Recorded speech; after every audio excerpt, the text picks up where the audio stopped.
Pour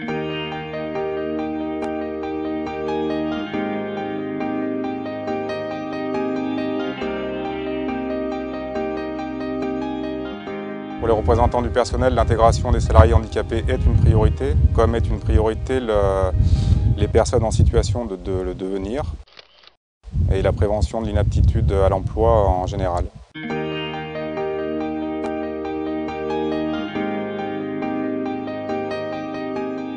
L'anticipation, c'est le maître mot, parce qu'en fait, par principe, on agit pendant l'arrêt de travail. On rentre en contact avec le salarié, étant donné qu'on est des IRP, on n'a aucun souci pour appeler un salarié qui est en arrêt.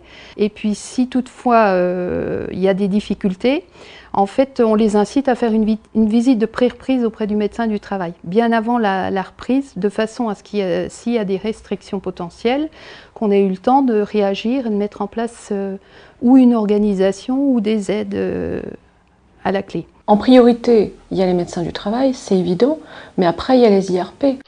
Plus facilement, ils peuvent repérer des salariés qui peuvent se faire reconnaître.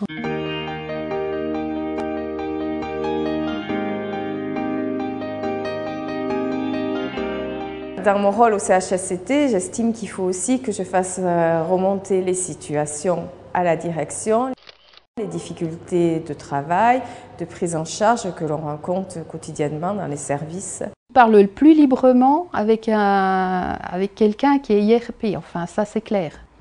Je préfère m'en parler à moi pour que je gère un peu le problème, puis c'est moi qui vais vers l'employeur parce qu'ils ont l'impression d'avoir leur petite armure qui les protège de la réaction de l'employeur. Ils se demandaient si se faire reconnaître travailleur handicapé ou afficher leur handicap, ça pouvait devenir un risque avec un licenciement ou une étiquette. Et le fait que je sois salarié, on pouvait peut-être en discuter plus facilement.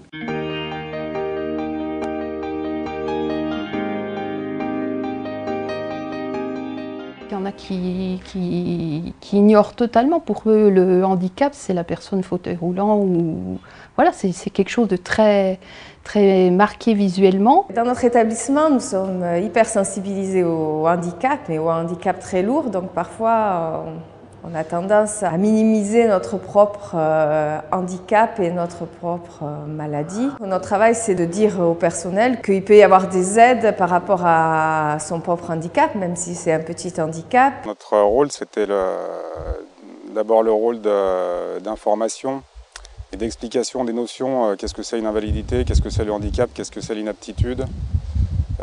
Parce que c'est un tel millimélo que même si ça superpose, ça n'implique pas les mêmes choses et qu'il faut déjà commencer par ça. Ensuite, il y a un travail de lutte contre les idées reçues, les préjugés. D'abord pour les salariés concernés parce que souvent on arrive avec nos gros sabots en leur disant en gros c'est génial, tu vas être reconnu travailleur handicapé parce que nous derrière on sait tout ce que ça implique et en fait pour eux c'est pas aussi génial que ça et parce que ça touche à l'image de soi, la reconnaissance du handicap. La lutte contre les préjugés, c'est le préjugé des autres, le regard des autres. Donc il faut expliquer aux gens que non, que l'employeur a un devoir d'embaucher un certain pourcentage d'handicapés mais que une fois que le salarié est embauché, il est payé comme les autres pour le même travail que les autres et c'est un salarié tout à fait normal.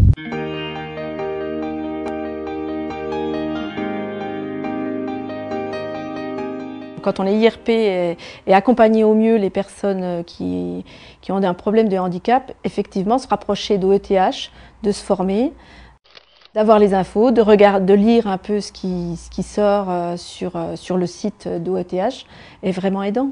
Au niveau du comité d'établissement, nous sommes consultés sur toutes les actions qui sont financées par OETH, puisque depuis de longues années, on incite notre employeur à solliciter l'OETH et tous ses dispositifs.